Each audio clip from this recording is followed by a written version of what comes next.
I guess நீங்க பார்க்கறது கேட்குது மிஸ்ஸஸ் சைலண்ட். அநேகமாக இந்த சமயத்துக்கு எல்லாருமே அவஞ்சர்ஸ் டூம்ஸ்டேயோட ஃபர்ஸ்ட் டீசர் வந்து பார்த்துருப்பீங்க நம்புறேன். அண்ட் இந்த வீடியோவில் அந்த டீசர் தான் கம்ப்ளீட்லி வந்து பிரேக் டவுன் வந்து பண்ண போகிறோம். என்னது டீசர் ஒன்று பிரேக் டவுனா அப்படின்னு நினைக்கிறது புரியுது. ஏன்னா டீசர் 2 முதல் கொண்டு இப்போதைக்கு லீக்காக இருக்கு. அப்படி சமயத்தில் ஏன் ப்ரோ இவ்வளோ லேட்டாக வீடியோ போட சொல்லி கேட்டிங்கன்னா, அதாவது கொஞ்ச நாளுக்கு முன்னாடி ஸ்பைடர்மேன் பிராண்டட் டேயோட லீக் டீசர் வந்து பிரேக் டவுன் பண்ணி போட்டிருந்தேன். அண்ட் அந்த வீடியோ போட்டு அதுக்கு அடுத்த நாள் தான் வந்து டூம்ஸ்டேயோட ஃபர்ஸ்ட் டீசர் வந்து போகணும்னு சொல்லி பிளான் பண்ணி வச்சிருந்தேன். பட் எல்லாமே அப்படியே ஆப்போசிட்டாக இருந்துச்சு. சேனல் ஆக்ட் பண்ணிட்டாங்க. எனக்கு என்ன சொல்றதுன்னு புரியல. இப்போதான் கொஞ்சம் கொஞ்சமாக அதுலேருந்து மீண்டு வந்துட்டுக்கிறேன். கடந்த 4 நாளா அந்த ஹேக்கர் டேஷ் டிப்ரெஷனுக்கு உள்ளாக்கிட்டான். சரி அதை விடுங்க. ஸோ நடந்து போச்சு. இப்போ அதை பற்றி பேசணும் சொல்லி நினைக்கிறேன். ஸோ இந்த வீடியோல வந்து டூம்ஸ்டேயோட ஃபர்ஸ்ட் டீசரை கம்ப்ளீட் வந்து பிரேக் டவுன் பண்ண போகிறோம். அண்ட் நிறைய ரூமர்ஸ் இந்த படம் சம்மந்தமாக இருக்கு. அதையுமே இந்த வீடியோவில் டிஸ்கஸ் பண்ணிடலாம். டீசர் ஸ்டார்டிங்கில் பார்த்தீங்கன்னா தலைவன் கேப்டன் அமெரிக்கா ஒரு வீட்டுக்கு வர மாதிரி காமிச்சிக்கிறாங்க பைக்கில். அண்ட் அந்த சீனில் பார்த்தீங்கன்னா கேப்டன் அமெரிக்கா கையில் வந்து ரிங் இருக்கு. ஸோ அதை வச்சு நம்ம கன்ஃபார்ம் பண்ணலாம் இவர் பெக்கே வந்து கல்யாணம் பண்ணிட்டாரு. அண்ட் அதுக்கு அடுத்த சீனில் பார்த்தீங்கன்னா கேப்டன் அமெரிக்கா என் கேமில் யூஸ் பண்ண ஒரு சூட்டை வந்து ஒரு பொட்டியில் போட்டு தூக்கி ஓரமாக வைக்கிற மாதிரி காமிச்சிக்கிறாங்க. இனிமேல் கேப்டன் அமெரிக்கா வெள்ளாமலுக்கு வேணாப்பா, நான் ஒரு குடும்பசனா இருக்க போன்ற மாதிரி கேப்டன் அமெரிக்கா ஒரு சூட்டை வந்து பேக் பண்ணி எடுத்து வைக்கிறாரு. அண்ட் அந்த சீனை பார்க்கும்போது எனக்கு எக்ஸாக்ட்லி டாப்பி மேக்கர் தான் மைண்டுக்கு வந்தாரு. ஸ்பைடர்மேன் ஒரு சூட்டை பார்க்குற மாதிரி ஒரு சீன் வந்து ஸ்பைடர்மேன் மூவில வந்து இருக்கும். இந்த சீன் பார்க்கும்போது எனக்கு எக்ஸாக்ட்லி அந்த சீன் தான் வந்து மைண்டுக்கு வந்துச்சு. எனக்கு மட்டும் இல்ல நிறைய பேருக்கு இதான் வந்திருக்கும்னு நினைக்கிறேன்.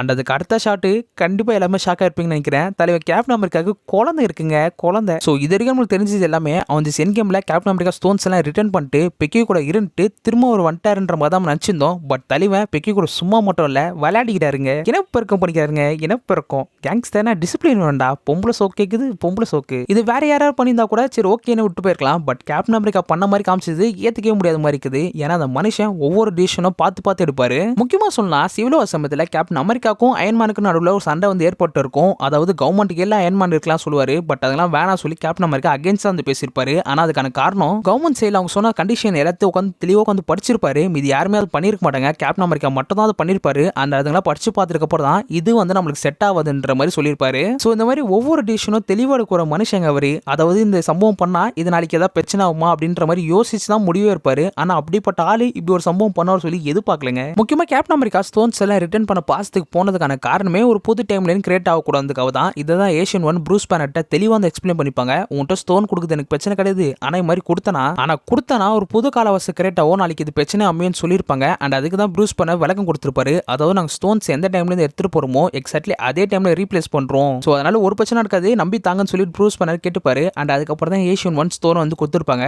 கண்டிப்பா இந்த விஷயம் கேப்டன் அமெரிக்காக்கு தெரியாம இருக்காது. ஒரு புது கால வருஷம் கிரியேட் ஆகக்கூடாதுக்காக தான் கேப்டன் அமெரிக்கா ஸ்டோன்ஸ் ரிட்டர்ன் பண்ணாரு. அவர் பெக்கி கூட குடும்பத்தது அவருக்கான அடுத்த வாரிசு உருவாக்குது, ஃபைன். பட் இந்த விஷயம் எல்லாமே தெரிஞ்ச ஒரு கேப்டன் அமெரிக்கா இதை பண்ணான்ற மாதிரி காமிக்குது எனக்கு ஏத்துக்கிற மாதிரி தெரியல. அண்ட் டீசருக்கு வந்தீங்கன்னா அடுத்த ஷாட்ல ஸ்டீவ் ராஜர்ஸ் ரிட்டர்ன்ஸ் இன் டூம்ஸ்டேன்னு சொல்லி போட்டு அண்ட் டூம்ஸ்டேக்கான கவுண்ட் டவுனுமே வந்து காமிச்சிக்கிறாங்க. அதோட இந்த டீசர் அந்த முடியுது. அண்ட் ப்ரீஸா அந்த ரூமர்ஸ் கூட கம்பேர் பண்ணி பார்க்கும்போது நிறைய விஷயம் ஒத்து போதுங்க. ஓரளவு அந்த ரூமர்ஸ் எல்லாம் உண்மையா இருக்கும்னு சொல்லி தோணுது. அது எல்லாத்தையும் உங்கள்கிட்ட சொல்றேன். ஃபர்ஸ்ட் சொல்லப்பட்ட ரூமர் என்ன பார்த்தீங்கன்னா ஸ்டீவ் ராஜர்ஸ்னால தான் அந்த டூம்ஸ்டே வந்து ஸ்டார்ட் ஆகுதுன்ற மாதிரி சொல்லியிருந்தாங்க. அண்ட் அதுக்கேற்ற மாதிரி தான் எக்ஸாக்ட்லி இந்த டீசருமே இருக்கு. அவர் பெக்கி கூட மட்டும் விளையாடாம கால வாரசிலே விளையாடிக்கிறாருங்க. அண்ட் நம்ம கேப்டன் அமெரிக்கா விளையாடின விளையாட்டுக்கு டூம் வந்து அவர் கொல்றதுக்காக வரப்போறான்ற மாதிரி சொல்லியிருந்தாங்க. சில பேர் தோணலாம் டூம் எதுக்கடா அவர் கொல்றதுக்கு வரணும், அவர் என்னடா தப்பு பண்ணிட்டாரு, ஒரு குடும்பத்து தப்பாடா அப்படின்னு நீங்க நினைக்கிறது புரியுது. டாக்டர் டூமோட மோட்டிவ் என்ன சொல்லி ஆல்ரெடி லீக் ஆயிருச்சு. அதை பத்தி நம்ம ஷார்ட் வீடியோல வந்து டிஸ்கஸ் பண்ணியிருந்தோம். பொதுவாக மார்வல் சைடில் பார்த்தீங்கன்னா ஒரு வில்லனுக்குறானா அந்த வில்லனுக்கான ஒரு ஜஸ்டிஃபிகேஷன் வந்து கொடுப்பாங்க. ஃபார் எக்ஸாம்பிள் இதுக்கு முன்னாடி ப்ரீவியஸ் சாகால மெயின் வில்லனா இருந்த தானோஸ் அவருக்கான ஒரு ஜஸ்டிஃபிகேஷன் வந்து கொடுத்துருப்பாங்க.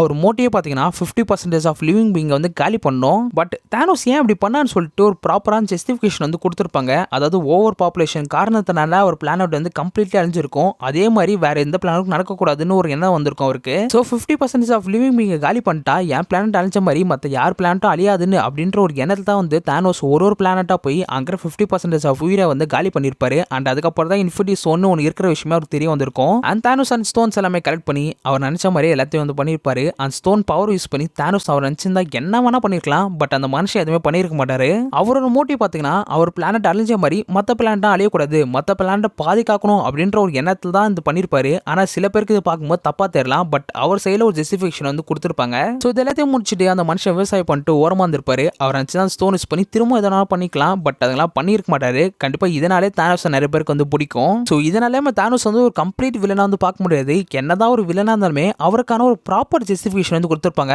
அதுதான் அந்த வில்லனுக்கான தன்மையை வந்து தூக்கிட்டு போய் நிறுத்துது. ஸோ அந்த மாதிரி டாக்டர் டூமோட மோட்டிவ் என்ன, அவர் என்ன பண்ண போறான்னு சொல்லிட்டு இதுக்கு முன்னாடி ஒரு ரூமரா வந்து வந்துருந்துச்சு. அண்ட் அதுபடி பார்த்தீங்கன்னா டாக்டர் டூமோட மோட்டிவ் வந்து இன்கேஷன் ஈவெண்ட் வந்து தடுக்கிறது. அதாவது இந்த மாதிரி டிஃப்ரெண்ட் பிரான்ச்சஸ் கிரியேட் ஆகிற சமயத்தில் டிஃப்ரெண்ட் எர்த்ஸ் வந்து ஒன்னோட ஒன்று மோதி அது ரெண்டுமே வந்து அழிஞ்சு போயிடும். அது தடுக்கிறதுக்கு பண்றதுக்கு தான் டாக்டர் டூம் வந்து ட்ரை பண்றாரு. எக்ஸாக்ட்லி இதே விஷயத்தை தான் குவாண்டம் மனநிலையில வந்த கேங்குமே வந்து பண்ணிருப்பாரு. அதாவது இன்கேஸ் யூனிவர்ஸ்ல 2 உலகமும் மோதி 2 உலகம் அழிஞ்சு போயிடும். ஆனா அதுக்கு பதிலா ஒரு உலகத்தை அழிச்சா இன்னொரு உலகம் சேவும் சொல்லிட்டு அவர் அந்த வேலையை வந்து பண்ணிருப்பாரு. எக்ஸாக்ட்லி அதே தான் டாக்டர் டூமோட மோட்டிவ்ன்ற மாதிரி சொல்லியிருந்தாங்க. அண்ட் அதுக்கேற்ற மாதிரி தான் இந்த டீசருமே இருக்கு. இந்த டீசர் வச்சு பார்க்கும்போது அநேகமா அது நடக்கிறதுக்கு ஹைலி சான்சஸ் வந்து இருக்கு. அண்ட் இதுக்கு முன்னாடி ஃபேண்டாஸ்டிக் 4 மூவில டாக்டர் டூமோட கேமியோ வந்து இருந்திருக்கும். அதுல டாக்டர் டூம் ஃபிராங்க்லின் வந்து தூக்கிட்டு போயிருப்பாரு. அண்ட் இந்த டீசர்ல பாத்தீங்கன்னா கேப்டன் அமெரிக்காக்கு வந்து குழந்தை இருக்கு. ஸோ இதை வச்சு பார்க்கும்போது நம்ம கேப்டன் அமெரிக்கா குழந்தைய தூக்கிட்டு போறதுக்காக தான் டாக்டர் டூம் வரான்னு சொல்லி நினைச்சீங்கன்னா கண்டிப்பா அதுக்கு வாய்ப்பே கிடையாது. நம்ம சைல்ட் கிட்னாப்பர் கோர் மாதிரி டூம் வந்து காமிக்க மாட்டாங்க. அவர் ஃபிராங்க்லின் தூக்கிட்டு போன காரணமே வேற. ஃபிராங்க்லின் இருக்கிறதே ஓவர் பவர்ஃபுல். அவரை வச்சு என்ன வேணா பண்ணலாம். அதனால தான் கேலக்டஸ்மே ஃபிராங்க்லின் வந்து கேட்டு இருப்பாரு. ஸோ ஃபிராங்க்லின் கூட்டு போனது அவர் ஓவர் பவர்ஃபுல் அப்படின்ற ஒரு காரணத்தினால ஃபிராங்க்லின் வந்து தூக்கிட்டு போயிட்டாரு. ஆனா கேப்டன் அமெரிக்கா குழந்தையா அந்த மாதிரி வந்து தூக்கிட்டு போக சான்சஸ் வந்து கிடையாது. ஸோ ரூமர் படி பாத்தீங்கன்னா கேப்டன் அமெரிக்கா செஞ்ச இந்த வேலை வந்து இன்கேஷன் யூனிட் வந்து ட்ரிகர் பண்ணிருக்குமா. ஸோ இன்கேஷன் வந்து தடுக்கிறதுக்காக கேப்டன் அமெரிக்கா போட்டு தள்ளுறதுக்காக டூம் வந்து வராராம். ஸோ இந்த மாதிரி இன்கேஷன் யூனிட் ட்ரிகர் பண்ற மாதிரி யாருன்னா பண்றாங்களோ அவங்க எல்லாரும் காலி பண்ணி இந்த இன்கேஷன் யூனிட் நடக்காம தடுக்கிறது தான் டாக்டர் டூமோட மோட்டிவ் வந்து சொல்றாங்க. அண்ட் அதுக்கு ஹெல்ப் பண்றதுக்கு தான் ஃபிராங்க்லின் தூக்கிட்டு போனதாக சொல்றாங்க.